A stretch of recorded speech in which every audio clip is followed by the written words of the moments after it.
말씀드리면 59년에 경남 진주에서 태어나셔가지고 서울대학교 정치학과 나오시고 그다음에 보스턴 대학교에서 국제정치학 석사, 버지니아 대학교에서 국제정치학 박사까지 마치셨습니다. 그 후에 서울로 돌아와서 성신여대 정치외교학과 교수도 지내셨고 이명박 대통령 때는 통일비서관을 지내셨습니다. 그 다음에 일본 에이오 대학교에서 초빙 교수를 지내셨고 외교부 정책 자문위원을 하시다가 2023년 작년 10월 달에 통일부 장관을 맡게 되었습니다. 아시다시피 우리 이 통일 문제에 대해서는 제일 전문가신데 오늘 대북 정책과 통일 정책에 관해서 1시간 동안 말씀을 드리겠습니다. 김용호 장관을 소개해드립니다.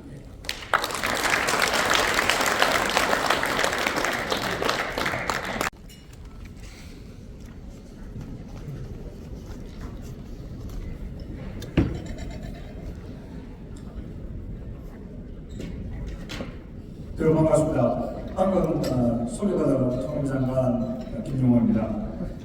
오늘 어제 목요일에 한 서울대학교 동창회에서 북한의 실상과 그리고 윤석열 정부의 통일정책에 대해서 우리가 이야기 나누면서 대단히 민망하신 마음입니다.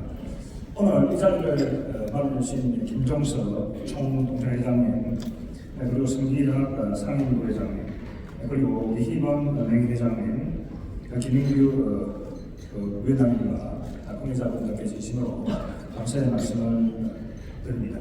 그리고 오늘 이런 아침에 불구하고 이 자리에 참석해주신 모든 분들께 다시 한번 감사의 말씀을 드립니다. 제가 오늘 지난 2월 6일 통일부에서 북한 경제사의 실태 인식 보고서를 발간을 했습니다.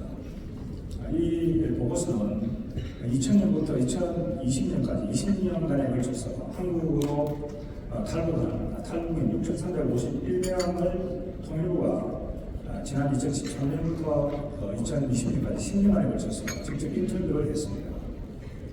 보시게 되겠습니다만 저희들이 탈북민들에게 질문 1,100개를 던졌고 그 중에서 160개의 질문을 추려서 이 보고서를 만들었습니다. 오늘 분들께서 책상에다 가지고 계시는 그 보고서입니다. 이 보고서는 곧 영문으로 출간될 예정입니다. 이 보고서는 원래 상급 비밀로 분류가 되어 있었습니다. 그래서 정부 자체 내부에 정책 결정 자료로 사용이 되다가 국민들에게 북한 실상을 정확히 알리는 것이 대북 정책과 통일 정책 관련된 국민적 공감대를 형성하는 데 도움이 될 것이다 라고 판단을 해서 통일부가 전격적으로 이것을 공개하게 되었습니다. 여러분이 남북 관계라고 하는 것은 우리가 이런 측면에서도 볼 수가 있겠습니다. 오늘 김종석 회장님께서 가슴에 서울대학교 배지를 달고 오셨습니다. 우리가 대학을 다니는데 달고 다니는 그 배지에는 라틴어로 베리타스 럭스네라고 하는 그런 말이 적혀 있습니다. 이 말은 진리는 나의 빛이다 하는 것이죠. 제가 서울대학을 졸업하고 학교에 들어와서 공부를 하면서 이 말의 의미가 무엇인지를 항상 생각을 해봤습니다. 우리가 이 휘랍의 철학이라고 한다면 필로소피라 이렇게 얘기하는 거죠. 그래서 필로소피는 항상 뭔가를 사랑하고 추구하는 것이고 소피아는 이제 진리다 이라는 뜻이죠.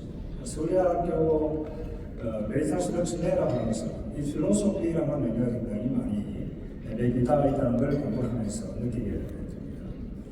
진리가 나의 빛이라고 한다면 그것은 진리를 소유하는 것이 아니고 그 진리라고 하는 것을 하나의 자기의 장표로 삼아서 그걸 끝없이 사랑하고 추구해 나가는 것이 그게 생각합니다.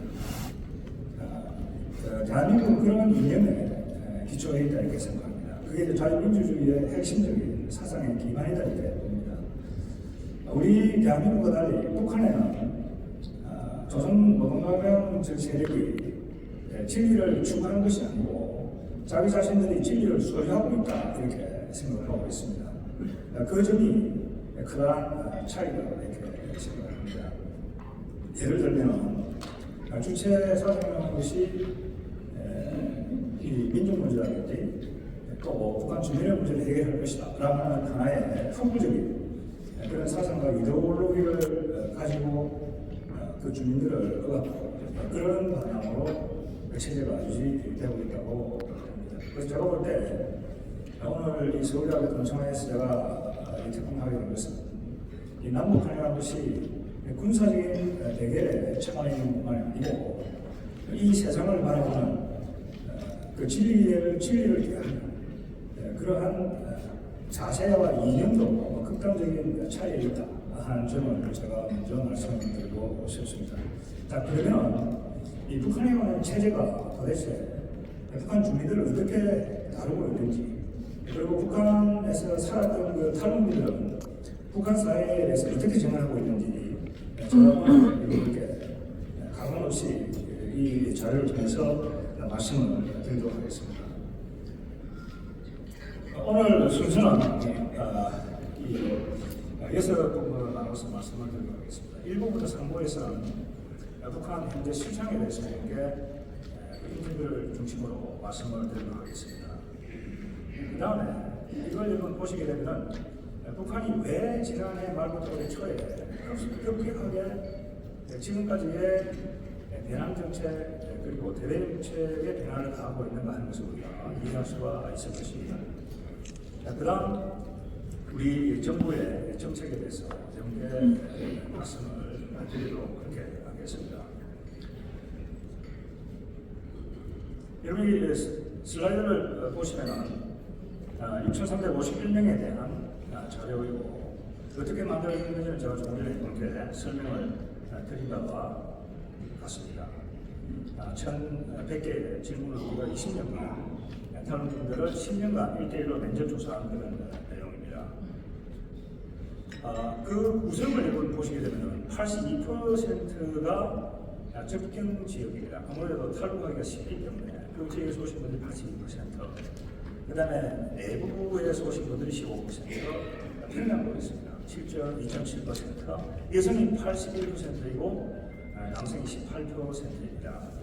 최근에는 이 탈북자들의 인구 구성에 지역 구성에 변화가 있습니다. 평양으로부터 탈북하는 사람들 숫자가 점차 늘어나고 있습니다. 그만큼 체제에 대한 이반 현상이 커지고 있다 이렇게 보겠습니다. 자, 그러면은 통일부가 이렇게 탈북민들의 질문을 했습니다. 자, 북한에 있을 때 배급을 받은 적이 있는가?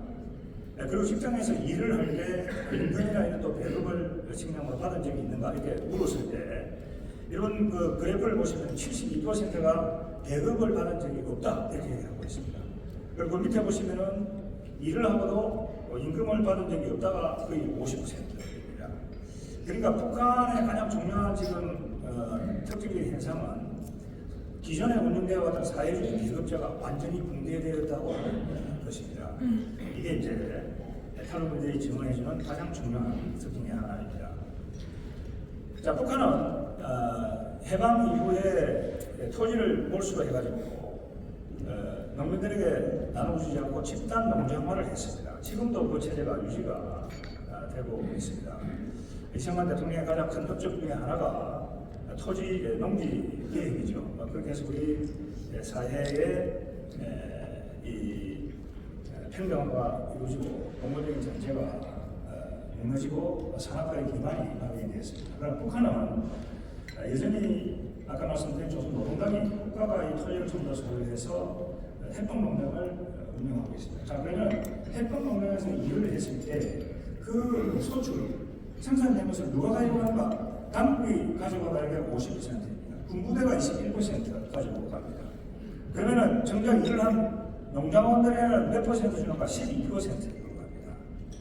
얘는 오른쪽으로 와서 또 표를 보시면은 이 통일부가 이거를 시계열화해 했습니다. 2011년부터 2012년 이렇게 구분을 했습니다. 왜 이렇게 했냐면 김정은 위원장이 권력을 잡은 게 2012년입니다. 그래서 김정은 집권 이전과 이후를 보기 위해서 이걸 우리가 다시 분류를 했습니다. 시기별로 여러분 중간에 오른쪽 그래프 보시면 군부대에 공복하는 그 비율은 김정은 집권 이후 16% 21%로 늘어나고 있습니다. 자, 그리고 오른쪽을 보시면은 농자원에 가는 그 양은 김정은 집권 이전에는 21%에다가 이후에는 12%, 50%가 줄어들고 있는 그런 상황입니다. 그리고 배급제도 공개되고 농장에서 일을 해도 이 식량을 배급받지 못하는 이런 상황이 전개되고 있습니다. 자, 이렇게 되니까 북한 내에 북한 주변에 이제 자부책을 구성하기 추구를 해야 되죠. 그래서 장마당, 우리로 치면 이제 블랙마켓이 형성이 됩니다. 우리가 이야기하는 여기 이제 경제 전문가분들이 많이 계십니다.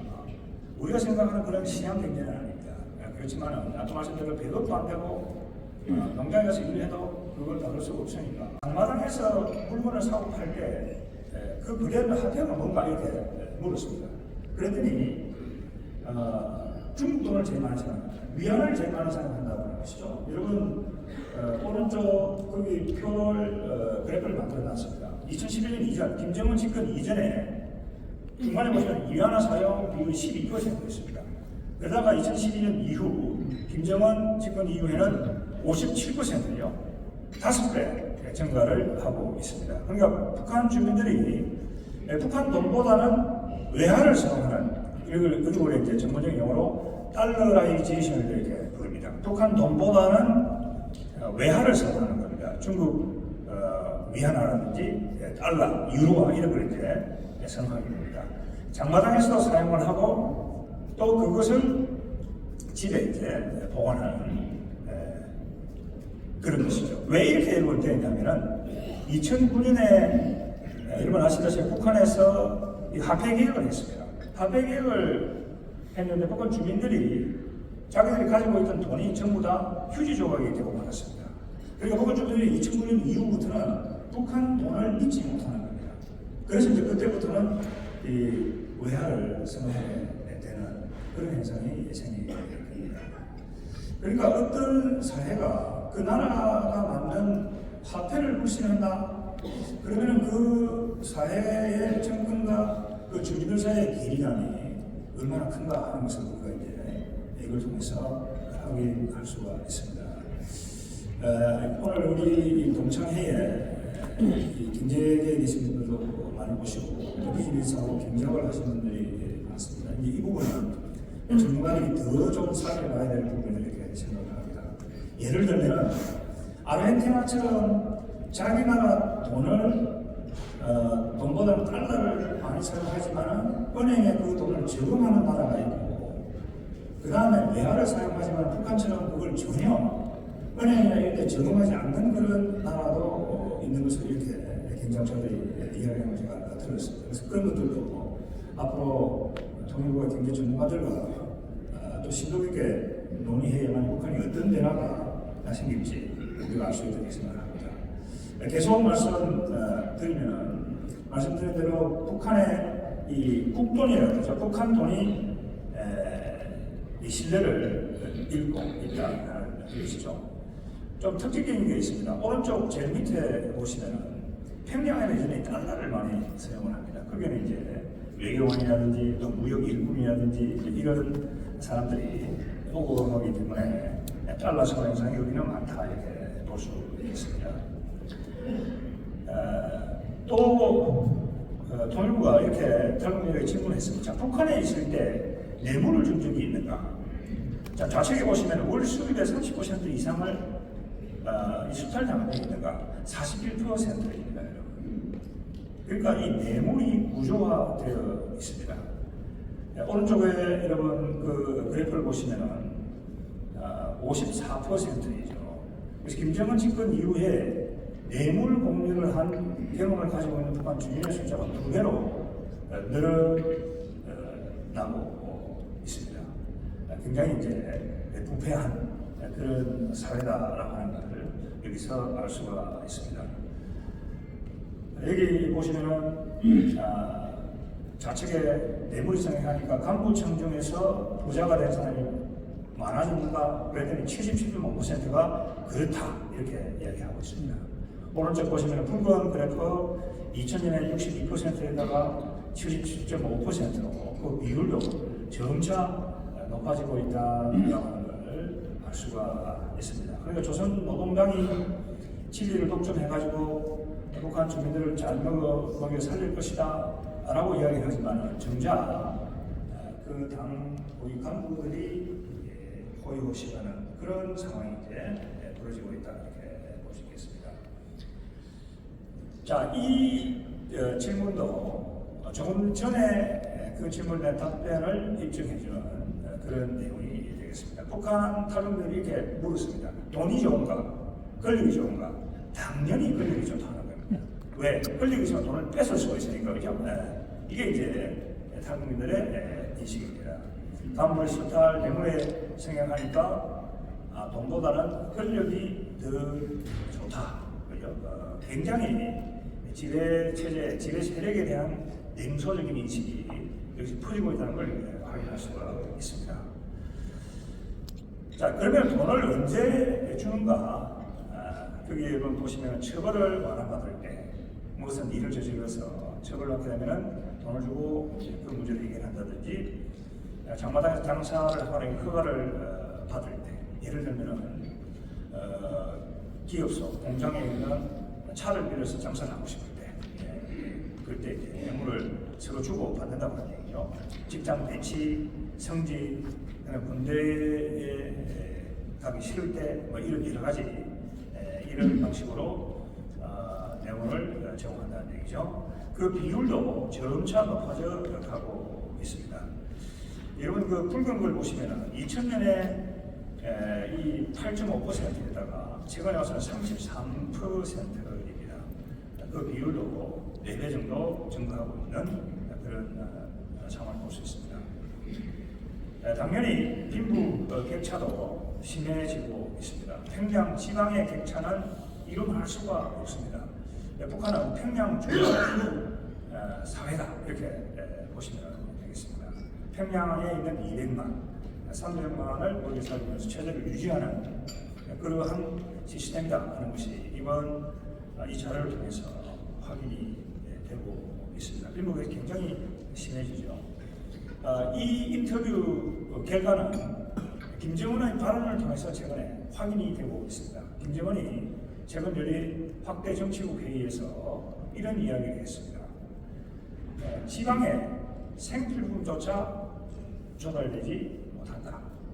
이것은 문제다. 이런 이야기를 스스로 인정을 했습니다.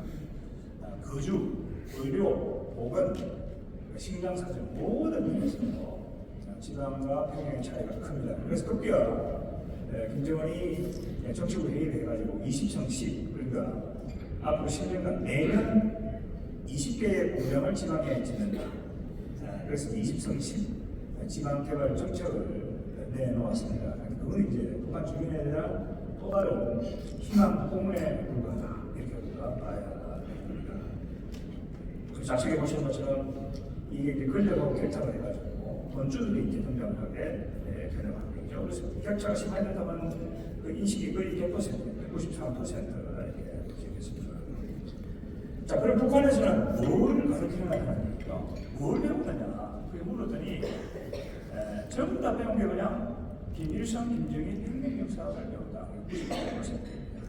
그러니까 챗GPT 시대에 이 최첨단 시대에 완전히 시대 차원의 교육이 북한 내에서 이루어지고 있다는 거죠. 끝없이 권력 유지를 위해서 이 세뇌가 되는 이런 현상이 북한에서 여전히 계속되고 있다는 것을 여기서 이제 확인을 할 수가 있습니다. 이렇게 되니까 이 사회 감시라든지 정권의 통제가 굉장히 강화되고 있습니다. 51%가 이제 그게 우리 늘어나고 있다는 것이죠. 제가 이제 고위 탈북자분과 인터뷰를 해보게 되면 한국 와서 가장 북한과 다른 차이점이 뭐냐 이렇게 물으면은 밤에 편하게 잠을 잘 수 있다는 얘기죠. 평양이나 여기서 북한에서 정치 보이고 우리 이제 정보 요원들이나 경찰들이 수시로 문제가 문을 두드린다는 얘기죠. 그러면은 그 집안이 큰 문제가 생긴다는 얘기죠. 또 전환을 한다는 얘기예요. 그래서 그 탈북한 고위 탈북자 분들은 밤에 편하게 잠을 잘 수 있다는 거예요. 잡혀갈 것이라고 하는 두려움과 공포 없이 살 수 있다는 거예요. 그것이 한국에 왔을 때 가장 좋은 점 중에 하나다. 그래서 철저하게 이거는 정치적 수용소가 있고 그 상식이 감시와 통제를 통해서 공포 정치에 의해서 움직이지는 그런 사회다라고 하는 걸 이제 이 자료를 통해서 우리가 확인을 할 수가 있습니다. 여러분 아까 말씀드린 대로 배급제가 무너지고 농장에 가서도 쌀을 제대로 받지도 못하고 기업도 직장에서도 이제 이걸 요소. 그러니까 북한 주민들이 어떻게 해야 되냐? 좌측에 보시면 비공식 소득입니다. 그걸 그렇게 부를 수가 있겠습니다. 그 소득의 비율이 점차 높아집니다. 그걸 이제 우리가 사경제, 개인 사찰을 써서 사경제다 이렇게 보입니다. 한국과 같은 시장 경제라고 하기는 조금 문제가 있기 때문에 개인 사찰로서 사경제다 이렇게 보입니다. 그 방향으로 이렇게 나가고 있습니다. 그래서 북한에서는 주민들 사이에 이런 이야기가 있습니다. 북한을 지면 조선 노동당보다 더 센 당이 있다. 그 당이 장마당이라는 거죠. 그래서 몸무게 상입니다. 장마당이라는 거죠. 이게 이제 이 통계를 통해서 확인됩니다. 자, 장사를 해야 되나? 장사 안 하면 못 먹는다는 얘기죠. 그래서 이 장마당 시장화 현상이 급속히 진행되고 있다. 그렇죠? 자, 그 이게 이제 조건이 여러분 형성이 되어 있습니다. 제가 이제 경제 전문가는 아니지만 경제라고 하는 것이 우선 물건이 있어야 되고 그것이 유통이 되기 위해서는 뭐 차나 이런 게 되겠죠. 그러면 정보가 유통이 되어야 되는 겁니다. 그러니까 그런 지금 현상이 북한 내에서 일어나고 있고 무엇보다 중요한 것은 북한 주민들의 생각의 변화가 오고 있다고 하는 겁니다. 현실인데 그러니까 이 장사를 하지 않으면 된다라는 생각이 들고 있고 여기 보시는 것처럼 종합시장이죠. 이게 일종의 장마당입니다.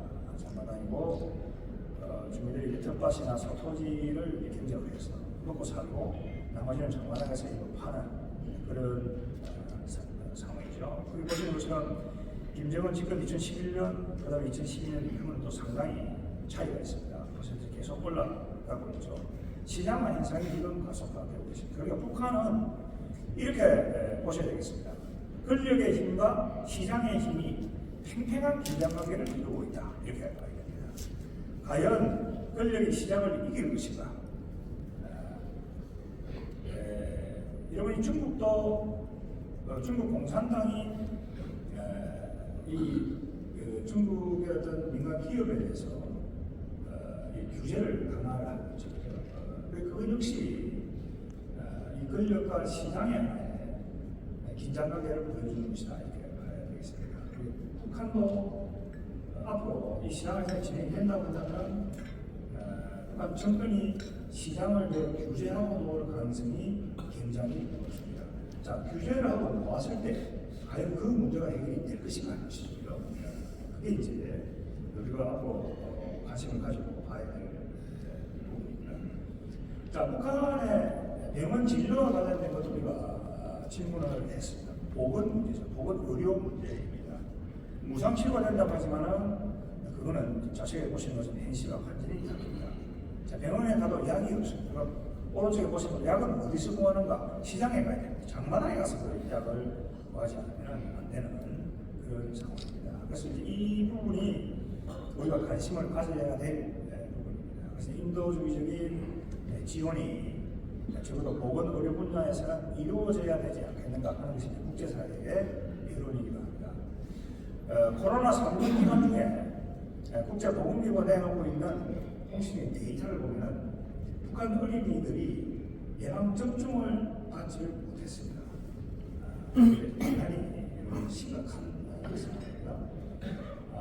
여기 이제 의료를 전공하신 분들 계시겠지만 그 효과는 3년, 5년 지나야 나타난다고 합니다. 그래서 북한도 그 심각성을 알고 있는 것입니다. 그래서 최근에는 세계보건기구 회의라든지 이와 관련된 회의에 평양에서 관리들을 직접 파견을 합니다. 얼마 전까지 하더라도 그 회의가 열리면 주재국의 대표를 보냈습니다만 지금은 평양에서 직접 사람을 보내고 있고, 얼마 전에 유니세프라든지 세계보건기구라든지 이런 유엔의 어떤 직원을 담당하는 총괄하는 유엔 상주 조정단도 입국을 곧 허용할 것으로 이렇게 됩니다. 그래서 이 이제 부분이 앞으로 우리가 관심을 가지고 가야 될 문제입니다. 정부도 유엔 이 지원 기구가 북한으로 들어가는 것을 예의주시하고 있습니다. 거기에 맞추어서 정부도 문제에 대해서 어떤 적절한 조치를 취해야 되지 않을까 이런 생각을 하고 있습니다. 자, 여러분, 장마당에서 활동을 하는 북한의 분들이 대부분 여성분들입니다. 그래서 이렇게 질문을 했습니다. 가정 내에서 여성의 지위가 높아졌다고 생각하는가? 그랬더니 여성의 지위가 높아졌다라고 하는 것이 45.9%입니다. 자, 이 영상을 하나 보시면 더 잘 이해할 수 있을 겁니다. 조선중앙TV에도 여보, 진혁이가 왜 늦을까요? 소환소장이 갔으니 아마 오늘 저녁 좀 부실게요. 여보, 거기가 좀. 이번 밀가루는 곧 좋은 걸로 가더구만. 예, 훌떡 팔리는 걸 당신 생각해서 저 당겨왔습니다. 그래.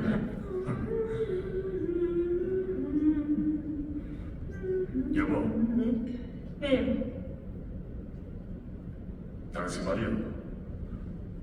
밀가루 장사를 그만두고 유치원에 나가서 교양원을 다시 하지 않겠어?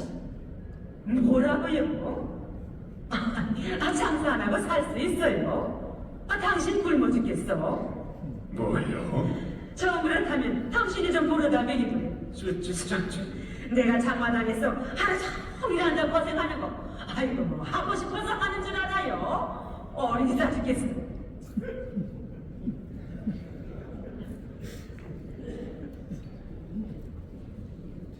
이 방금 이게 이제 조선중앙TV에 나오는 하나의 장면입니다. 그러니까 이 북한의 가부장에서 여성의 반응권이 가정에서 높아지는 그런 걸 보여주고 있고, 이게 이제 장마당에서 활동하는 여성들의 역할과 관련이 있다고 생각이 됩니다.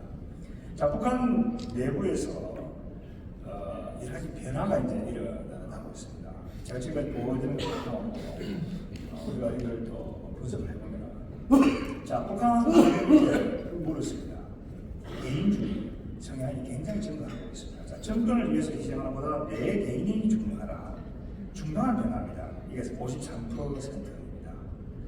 네, 그래서 북한은 집단주의죠. 북한 헌법 63조를 보면은 하나는 전체를 위해서, 전체는 하나를 위해서. 이 개인의 자유라든지 개인의 권리 이런 것들은 중시되지 않습니다. 그래서 집단주의 그런 사고를 강요하는 그런 사회입니다. 그런데 이 탈북민들에게 물어보는 게 시장 현상이 생기고 배급도 안 되고 이러니까 개인을 중시하는 개인주의적인 사고가 상당히 의식에 변합니다. 의식이 변하면 행동이 변하게 되죠. 이제 이런 의식이 변화를 우리가 감지할 수 있습니다. 자, 여러분 여기 보시는 것처럼 핸드폰 보유 숫자가 늘어나고 있습니다. 36%니까 2,500만 원이니까 700만 대가 있습니다. 북한에 지금. 북한 주민들이 외부 인터넷은 우리처럼 접속이 안 됩니다. 그러나 그들 사이에 소통은 됩니다. 소통은 되고, 예를 들어서 청진, 평양 거기에 정보를 교환해서 쌀값 같은 것도 이제 확인할 수 있습니다. 그래서 이 핸드폰에다가 또 드라마 이런 걸 넣어서 볼 수가 있습니다.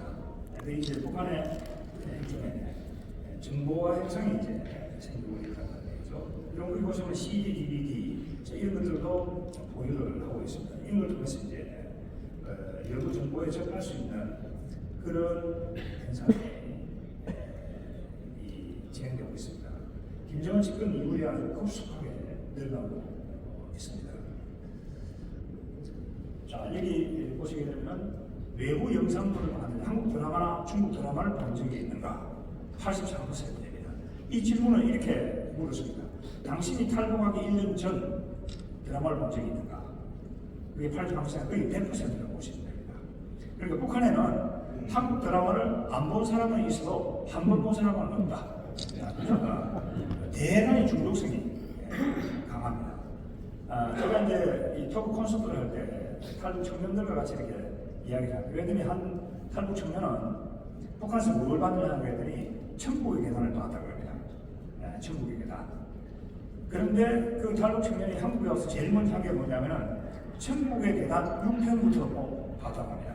왜냐면 5편까지 보고 그 뒤 어떻게 했는지 궁금해가지고 탈북하자마자 제일 먼저 한 게 천국의 계단 6편부터 봤다고 합니다. 그러니까 상당히 이게 중독성이 있습니다. 그러니까 20편이면은 1편을 보면은 끝까지 봐야 된다는 거죠. 그리고 이게 중국이라든지 이런 걸 이쪽을 통해서 굉장히 북한으로 유통 속도가 빠릅니다. 한국에서 인기는 드라마는 북한에 복사가 돼가지고 한 달 이내로 들어온다 그런 간다고 합니다.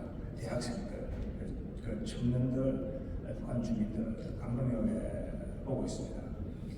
여러분 지난해에 동해와 서해안을 통해서 탈북한 두 가족이 있습니다. 두 가족의 그 유튜브 내용을 보게 되면 그 두 가족은 모두 한국 드라마를 봤다고 합니다. 북한에 있을 때. 그래서 탈북한 동기가 세 가지입니다. 하나가 뭐냐면 한국 드라마를 봤다는 얘기죠. 보니까 정권이 이야기하는 것과 달리 한국 사회가 자유롭구나, 풍요롭구나. 그래서 이제 탈북하게 되는 거죠. 그 두 번째 동기가 뭐냐면 아까 보여드린 대로 뇌물이 너무 심하다는 겁니다. 층층이 뇌물 그걸 도저히 못 살겠다는 겁니다.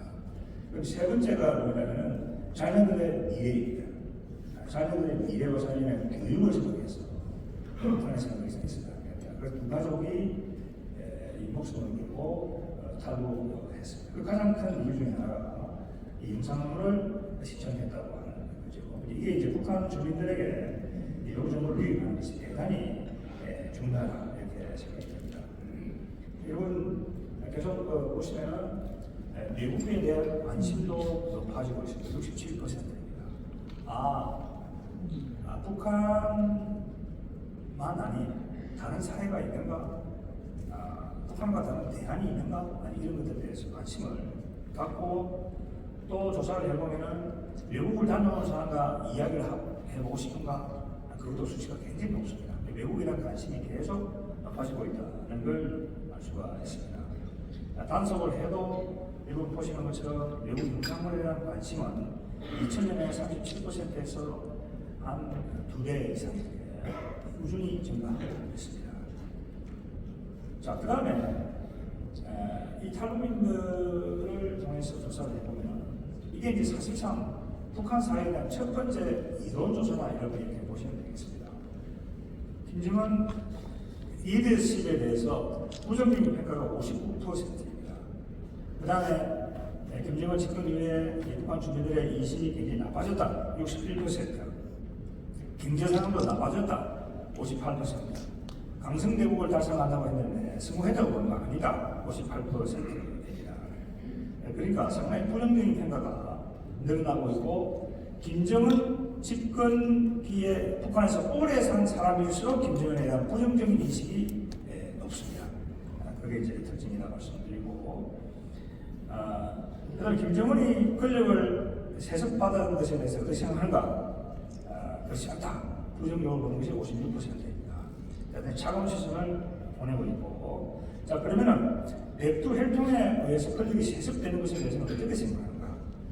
그것도 잘못됐다라고 하시 54%입니다. 그러니까 이러한 의식의 변화가 탈북민들을 통해서 우리가 확인했지만은 북한 주민들도 그렇게 느끼고 있을 가능성이 굉장히 높습니다. 그래서 딸 김주애를 김정은이가 지난해부터 계속 데리고 나오는 이유도 거기에 있다 이렇게 봐야 되겠습니다. 김주애라고 하는 그 어린 애를 조기동판 시킨 것도 이 세습 체제라든지 이런 것들에 대한 주민들의 어떤 부정적인 인식 그러니까 연관되어 있지 않을까 이런 생각도 해봅니다.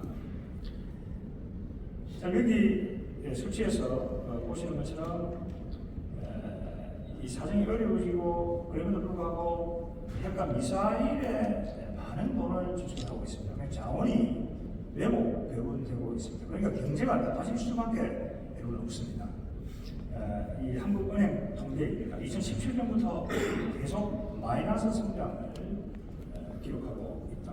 이렇게 봐야 되겠습니다. 이번 계속 또 수치를 보시면 이 70년 이후에 북한이 이걸 개발하는데 쏟아본 돈이 16억 달러입니다.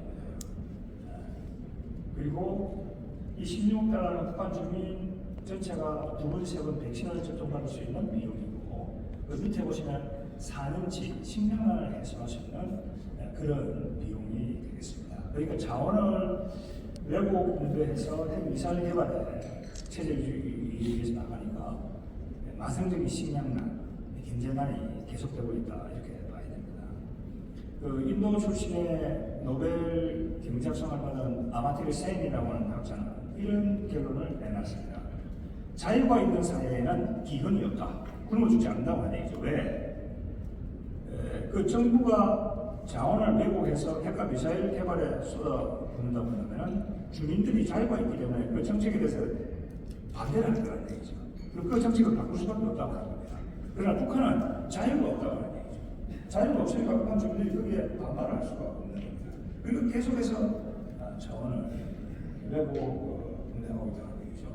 자, 여기서 우리가 중요하게 생각해야 되는 것은 이 북한의 어떤 자유, 북한의 인권 문제라는 것이 안보 문제와 결코 분리될 수 없다는 겁니다. 북한 주민들의 자유가 주어진다고 한다면 북한 정권이 자원을 외국 분배해서 핵과 미사일 개발에 쏟아부을 수가 없을 겁니다. 그리고 북한 정권은 지금 북한에 있는 젊은이들을 외국으로 내보내가지고 IT 기지라고 하는 게 있습니다. IT 기지에 24시간 가두어두고 사이버만이 해킹을 하도록 지금 노예 노동을 시키고 있습니다. 그래가지고 그 돈을 이 평양으로 보내가지고 또 핵과 미사일 개발에 쓰고 있는 그런 상황이죠. 그러니까 이 북한 인권 문제가 그 자체로서 중요하고 개선되어야 되지만은 이 인권 문제는 안보 문제와 연관성을 가지고 있다.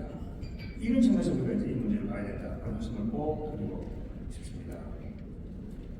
자, 여러분, 지금까지 제가 말씀드린 내용을 우리가 이제 학문적으로 평가하는 방법이 있습니다. 그게 이제 포스트 에스티메이션 테스트입니다. 사후 평가입니다. 자, 그러면은 지금까지 통일부가 조사해서 여러분께 말씀드린 이 내용이 사후적으로 봤을 때 어느 정도 타당한가 하는 겁니다. 그게 이제 포스트 에스티메이션 테스트가 되는 겁니다. 자, 지금까지 보시면 북한 내에 한국 드라마의 일품이 물고 있습니다. 한류 K-팝이라는 이 드라마를 보게 됩니다. 자, 그러면은 여기에서 북한 정권이 어떻게 반응을 했느냐는 겁니다. 자, 거기 보시면 2020년에 반동사상 문화 100개 구역을 만듭니다. 그래서 여러분 얼마 전 BBC 방송을 보셨지만 드라마 한 편 봤다고 북한의 젊은이에게 12년 핵을 선고한대요. 있을 수가 없는 일이죠. 그래서 청년 교양 보장법, 세뇌 교육을 더 시켜야 된다는 얘기죠. 평양 문화보호법을 지난해 제정했습니다. 남자친구고 오빠, 자기, 그러면 이 법에 전부 다 어긋나는 거예요. 그러니까 드라마를 보고 북한의 젊은이들이 한국을 따라 배워야겠죠. 옷도 그렇게 입고 싶을 것이고, 머리도 그렇게 하고 싶을 것이고, 말도 따라하는 거죠. 근데 그 말을 사용하지 못하게 하는 거예요. 이게 이제 평양 문화보호법이라는 얘기죠. 자, 북한 정권이 2020년부터 2023년에 취한 이런 조치를 보게 되면은 사후적으로 북한 정권이 취한 조치를 보게 되면은 지금 통일부가 조사한 이 보고서 내용이 설득력이 있다는 걸 여기서 확인할 수가 있는 겁니다. 그 다음에 평양과 지방 격차가 심하다고 여기 보고서에 나와 있습니다. 김정은이 지난해 올해 와가지고 그 생필품 공급 부족을 인정을 하고 있습니다. 상당히 지금까지 보여드린 이 인식 보고서가 신뢰도가 높다 이렇게 봐야 되겠습니다. 자, 이런 지금까지 말씀드린 내용을 보게 되면 북한이 왜 지난해부터 올해 초에 거기 보시는 것처럼 남북 관계는 더 이상 동독 관계가 아니다. 남북 관계는 적대적인 두 국가 관계다. 그리고 통일을 더 이상 하지 않겠다. 물론 즉각 통일은 구체적인 통일은 포기하지 않았지만 한국을 대화의 상대, 통일의 상대로 삼지 않겠다. 이런 이야기를 하고 있습니다. 헌법 개정을 지금 예고를 하고 있는 그런 상황입니다. 자, 북한이 이렇게 하는 이유는 여러 가지가 있겠지만 가장 중요한 것 중에 하나는 뭐냐면 북한 주민의 남한 사회에 대한 동경심을 차단하려고 하는 겁니다. 그래서 얼마 전에 조선중앙TV에서 일기예보를 합니다. 북한도 하는데 그걸 보면은 지금까지는 일기예보를 할 때 한반도 지도를 다 그려놨습니다. 그려놨는데 언제부턴가 그 남한 부분을 색깔을 완전히 다른 색깔로 하거나 그걸 없애버립니다. 그리고 선대 매체, 인터넷 매체 이런 데 들어가고 보면 한반도 지도 있죠? 그걸 싹 그냥 없애버렸습니다. 그리고 조국통일 3대 헌장 폐기를 하고 조국통일 3대 기념탑도 김정은이가 볼볼개념이라고 해서 그걸 철거를 했습니다.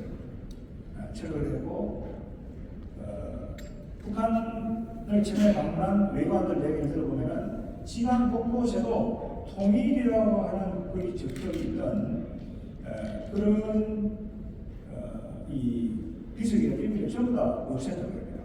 심지어는 평양에 있는 통일거리도 남남거리로 바꾸고 통일시장도 남남시장으로 바꾸고 통일지구를 지우기에 이제 나서는 얘기죠. 이게 민족을 부정하고 통일도 이제 부정하고 나오는 겁니다. 그러니까 북한 정권이 지금까지 통일이나 민족이라고 하는 걸 이야기했던 이것이 정권 유지를 위한 하나의 선전용이었다는 게 이제 여기서 확인이 되고 있습니다. 자, 그런데 역사 언어를 공유하는 민족적 정체성을 하는 것이 김정은이가 그것을 지운다고 해서 없어지는 건 아니다. 그건 김정은의 이야기일 뿐이다는 얘기죠. 김정은이 통일을 부정한다고 하고 이 정부는 우리 헌법적인 청구에 따라서 그 통일을 계속해서 추진해 나가야 되고 나갈 것이다 하는 점을 말씀을 드립니다. 조금 전에 이제 김병석 회장님과 이야기를 잠깐 나눴습니다. 회장님 말씀이 이런 거죠. 김정은이가 세습 정도니까 김일성하고 김정일에 기대해가지고 자기 권력을 유지해왔는데 그 선대의 업적을 지운다고 한다면 자기 권력의 기반을 끊는다고 하는 거죠. 이건 상당히 너무 심각한 상황입니다. 그러니까 이 세습 권력의 기반을 허무는 조치를 김정은이가 취한다고 한다면 북한 내부 엘리트들 사이에 이데올로적인 혼란이나 이데올로적인 공백이 생길 수가 있습니다. 이러면 거기서 무슨 문제가 생길 수 있겠죠? 그러면 또 그 문제를 역으로 돌리기 위해서 군사적인 도발을 할 가능성이 굉장히 높은 겁니다. 그 정부가 여기에 대해서 굉장히 예의주시하고 얼르트하고 있는 이유도 지금 거기에 있다 이렇게 말씀을 드리고 싶습니다. 자, 여러분 이런 상황에서 윤석열 대통령께서 이번 3.1절 기념사를 했습니다. 모든 언론이 사설을 3월 2일에 게재했습니다. 3월 3일절에 역대 대통령이 통일과 관련된 메시지를 내놓은 것은 거의 드물었는데 윤석열 대통령이 이번에 이 메시지를 내놓은 것은 매우 이례적이다 이런 반응이 있었습니다. 여러분 이 3.1절 기념사를 꼭 한번 읽어보시기 바랍니다. 이 3.1절 기념사는 역대 이 대통령이 했던 3.1절 기념사 중에서 가장 훌륭한 것이다 이런 생각을 합니다. 이 연설의 핵심은 이겁니다. 3.1운동과 통일이라고 하는 것이 자유의 가치를 실현하고자 했던 그걸 추구했다고 하는 점에 있어서 역사적, 이념적 연속성이 있다고 하는 겁니다. 3.1운동을 통해서 대한민국 일성부가 만들어졌고 그리고 독립운동을 통해서 대한민국이 세워졌습니다. 남한에서는 자유가 실현이 되었다는 얘기죠. 북한에서는 자유가 실현되지 않았다고 합니다. 그러니까 이 3.1운동의 정신이라고 하는 것은 통일을 통해서 북한의 자유가 실현됨으로 해서 완결된다. 이게 이 3.1 기념사의 핵심적인 이런 메시지입니다. 그 3.1운동의 정신이 통일과 맞닿아 있다는 것이죠. 자, 이 기념사에서 좀 전에 말씀드린 그 이야기를 하고 있습니다. 자유와 힘들이라는 것은 보편적인 가치이다. 우리가 누리면 북한 국민들도 당연히 누려야 된다는 말이죠. 그리고 자유 통일이라고 하는 것은 동북아 한반도 전 세계 평화에 기여하게 될 것이다. 자, 북한이 통일을 부정하고 민족을 부정하는 반역사적인 반통일적인 행태를 보이고 있지만 윤석열 대통령이 이 기념사에서 대한민국 대통령으로서 역사적 헌법적인 책무를 다하기 위해 최선을 다할 것이다. 헌법적 가치에 충실할 것이다. 그리고 통일 의회를 통해서 통일에 대한 국제적인 국제사회 지지를 확보해 나갈 것이다. 이제 이 내용을 말씀을 하셨습니다. 자, 향후 통일부는 여기 보시는 것처럼 정부는 이 3D 전략을 추진하고 있습니다. 세 가지입니다. 억지, 그 다음에 단념, 대화입니다. 자, 그럼 제가 거기에 그림을 하나 그려봤습니다. 저는 이제 자동차가 태역을 감은 장난감 자동차입니다. 자, 북한을 저기에 비유할 수 있겠습니다. 이 태역을 감은 위험하죠. 위험한 장난감 자동차가 핵과 미사일을 개발을 해서 앞으로 미국으로 나온다 하면 우리가 해야 될 일은 억제입니다. 오늘 보시는 것처럼 더 두껍고 더 높은 벽을 쌓아서 북한을 억제를 해야 됩니다. 그게 이제 3D의 첫 번째가 되겠습니다. 자, 그러면은 그걸 억제를 해 두고 또 북한이 핵과 미사일을 개발하기 위해서 아까 말씀드린 대로 해킹이나 이런 걸 통해서 자금을 불법적으로 모으겠죠. 그걸 못하게 되는 얘기죠. 단념을 시켜야 된다는 겁니다. 자, 그러면 이 억제와 단념을 계속 추진한다고 하면 이 태역을 가는 장난감 자동차 같은 북한은 결국은 멈추어서도 말 거라는 겁니다. 그래서 결국은 북한이 대화로 나올 수밖에 없을 것이다. 그런 여건을 만들겠다는 것이죠. 우리 정부가 제시해두고 있는 게 이제 담대한 구상이다. 자, 이 억지와 단념의 전략, 이 3D 전략은 지금도 잘 작동하고 있다. 우리가 이렇게 봐야 되겠습니다. 예를 들면 북한이 핵을 개발하고 있습니다. 지난 4월달에 윤석열 대통령께서 워싱턴을 방문해서 워싱턴 선언을 채택했습니다. 워싱턴 선언은 한국과 미국 사이 북한 핵에 대응하기 위해서 핵 협의 그룹을 구성하기로 했습니다. 이건 전례 없는 아주 획기적인 일입니다. 미국의 한국에 대한 확장 정책을 대폭적으로 강화하겠다고 하는 겁니다. 자, 여기서 우리가 분명하게 이해해야 될 것은 국제 정치는 의도대로 결과가 나오지 않는다고 하는 겁니다. 김정은이가 핵을 개발을 해서 양손에 핵을 쥐려고 합니다. 자, 핵을 개발해서 핵도 갖고 또 그걸 가지고 핵박과 또 위협을 해서 지원을 끌어내려고 하는 얘기죠. 그게 이제 김정은의 의도입니다. 자, 그러나 그거는 김정은의 생각대로 절대로 되지는 않습니다. 한국, 일본은 그럼 손잡고 있습니까? 한국, 미국 손잡고 있습니까? 안 그렇죠. 거기에 대응해서 워싱턴 선언을 채택을 하고 더 강한 억제 체제를 우리 구축하는 겁니다. 그걸 우리가 이제 북한이 군사적인 딜레마에 빠지냐는 겁니다. 그래서 자기 목적을 달성할 수가 없는 겁니다. 그리고 의도와 결과가 다르게 나타나고 있죠. 자, 거기에 덧붙여서 제가 보여드린 대로 지난 몇 년간 16억 달러라는 돈을 쓰니까 경제가 어려워지는 거죠. 그러니까 민심 이반이 일어납니다. 그러면 결국은 어떻게 되느냐? 정치적인 딜레마에도 김정은 정권이 빠지게 되는 겁니다. 그래서 이 북한이 최근에 군사적인 도발을 하겠다 위협을 하고 방사구도 쏘고 최근에 보니까 김정은이 또 가가지고 소총을 들고 총을 쏘고 이럽니다. 자, 북한이 군사력을 위협하고 이렇게 할 때 우리가 거기에 대한 대응 방식은 두 가지가 있습니다. 첫 번째, 유화 정책입니다. 자, 북한이 협박을 하고 위협을 하니까 거기에 굴복을 하는 겁니다. 아, 그래, 전쟁이 일어날 위험성이 있으니까 그 북한의 요구를 들어주자. 그 굴복을 하는 겁니다. 그렇게 해서는 평화가 유지가 될 수가 없습니다. 북한이 그런 군사적인 도발을 하고 그걸 위협을 하게 될 경우에는 제가 말씀드린 대로 우리가 더 확고한 이 억제 체제를 구축을 해야 됩니다. 그렇지 않고선 우리 국제 정치사를 보더라도 그 평화를 유지되기가 어렵다는 것이죠.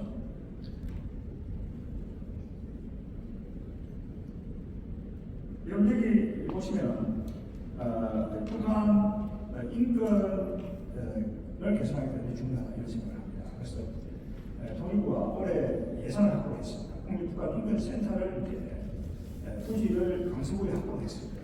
2016년까지 이걸 기획을 해서 북한 인권 개선을 위해서 많은 노력을 기울이려고 합니다. 지난해 정부로서 처음으로 북한 인권 보고서를 채택을 했습니다. 올해도 이 보고서를 내놓을 예정입니다. 제가 말씀드리는 경제사 실태에서 보고서도 발간할 계획입니다. 여러분 여기 보여드리는 내용이 지난해 8월달에 있었던 캠프 데이비드에 있었던 한미일 정상회담입니다. 이 한미일 캠프 데이비드 정상회담은 한국 외교사의 전환점이라 이렇게 봐야 되겠습니다. 이건 실로 중요한 의미를 갖고 있습니다. 자, 우선 그 내용부터 먼저 말씀드리면 미국과 일본이 특히 일본이 한국 주도의 통일입니다. 자유롭고 평화로운 통일 한반도에 대해서 지지를 했습니다. 그 다음 이 자유롭고 평화로운 통일 한반도에 대한 자유롭고 평화 통일 비전에 대한 지지는 그 뒤에 있었던 한영 당원인가 합의에서 재확인되었습니다. 그 다음 한국 네덜란드 정상회담에서 이 내용이 또 재차 확인되었습니다. 그러니까 국제사회가 한국 주도의 자유통일을 지지하는 이런 선언이 캠프 데이비드에서 처음으로 여러분 나왔고 그것이 향후 이것을 여러분께서 하시게 될 정상회담에서 계속 되풀이 될 겁니다. 자, 이렇게 되면은 결국은 통일에 대한 국제사회 공감대를 우리가 형성할 수 있다 이렇게 생각합니다. 제가 오늘 이제 서울의 동창회에 와서 동네로부터 한 가지 더 말씀드리고 싶은 것은 이 캠프 데이비드 이 선언은 한국 외교 이 패러다임의 아주 혁명적인 변화의 출발점이다 이렇게 봐야 되겠습니다. 왜냐하면 지금까지 대한민국은 기존의 국제정치 질서 속에서 국가 이익을 추구해 왔습니다. 자, 그런데 이 캠프 데이비드 선언을 통해서 한국 정부가 이렇게 하는 겁니다. 국제정치 질서 유지, 형성, 발전에 한국도 적극적으로 참여를 하겠다. 이렇게 이제 한국이 선언을 했다. 이렇게 봐야 될 겁니다. 그러니까 이윤석열 대통령이 추진해온 그 외교의 핵심이 가치 외교입니다. 가치 외교라는 것은 자유와 연대의 외교다 이렇게 보시면 되겠습니다. 그러니까 지금까지는 이 정의에 만들어진 자유주의 국제정치 질서 속에서 대한민국이 국가이익을 추구해왔지만 이제 한국도 국익이 굉장히 국력이 위상이 높아졌습니다. 그러니까 미국이라든지 EU라든지 일본이 한국에 요구하는 것이 한국도 이제는 국제정치 질서 소비자의 입장에서 벗어나야 된다. 한국도 국제정치 질서의 생산자 반열에 올라야 된다. 같이 그걸 유지하고 그 비용을 공유하고 이렇게 해야 된다는 거죠. 그 출발점이 이 캠프 데이비드 선언이다. 이렇게 보시면 되겠습니다. 제가 국제정치학자로서 이 캠프 데이비드 선언을 또 한 가지 더 제가 해석을 하겠습니다. 여러분, 유럽의 나폴레옹 전쟁이 끝나고 1815년에 비엔나 회의가 열립니다. 그 비엔나 회의에서 유럽 협조 체제가 구축이 됩니다. 우리 그걸 컨서트 오브 유럽이 되는 겁니다. 유럽 강대국들이 나폴레옹 이후 국제정치 질서를 합의를 하고 그걸 평화적으로 유지해 나가자. 그리고 그 질서 생기는 이익을 공유하자. 이렇게 합의했습니다. 그거 유명한 유럽 협조 체제입니다. 자, 그 유럽 협조 체제가 어떻게 됩니까? 1815년부터 1914년 1차 세계대전이 일어날 때까지 유럽에 어떤 소규모 분쟁은 있었지만은 100년간의 평화를 유지합니다.